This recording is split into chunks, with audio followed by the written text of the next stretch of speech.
Well, hello. Here is your reading list explained. So this is lesson 8. This week, if you have a look at the First Steps Writing Resource and the Cult of Pedagogy podcast. Now, you can either read this or listen to the podcast.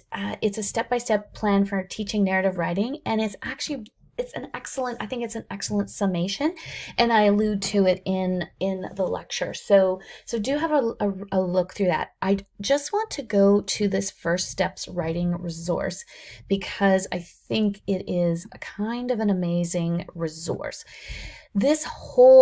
Actually, let me go to here, back to here. This whole set, whoa, that's exciting.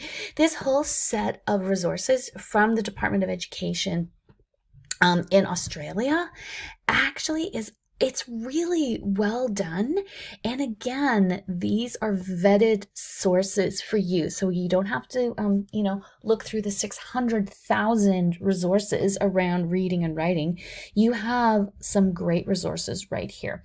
So let's just have a little bit of a look at this. I would suggest, even for this resource, just looking at the contents so that you can see, oh, okay, so this is what it is. Understanding different forms of writing, contextual understanding, spelling, processes and strategies.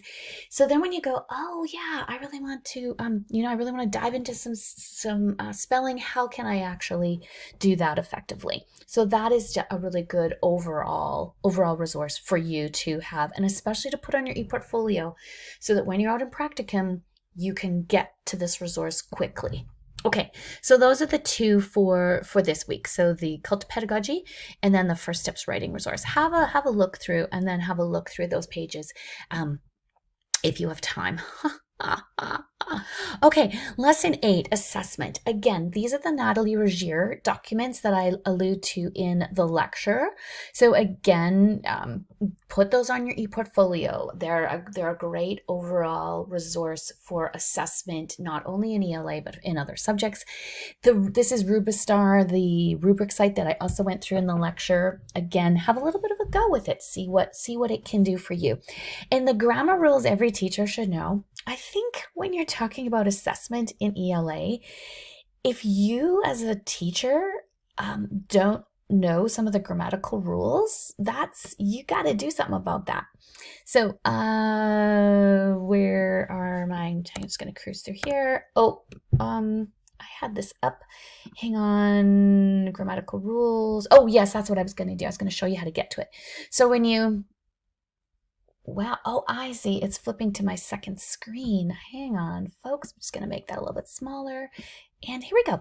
So when you click on the link that I have there, you're going to see this. Just go to this one, the Everett's 10. It'll download for you. And then you just click on your download and this should come up. Okay.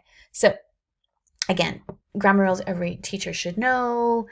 And again, it's just a nice little synopsis of, okay, if you're like, I don't actually know the parts of the sentence, I don't actually know how to combine pronouns properly, I'm not sure when to capitalize, and I don't know anything about apostrophes. Okay, so it's a little 11-page summary of some of these basic grammatical rules, so that when you start to assess kids, you are actually assessing them properly. So again, have a little bit of a go with that. Just read through that so that you are on top of it, or at least know that when you start to teach apostrophes, you can actually come to this particular resource.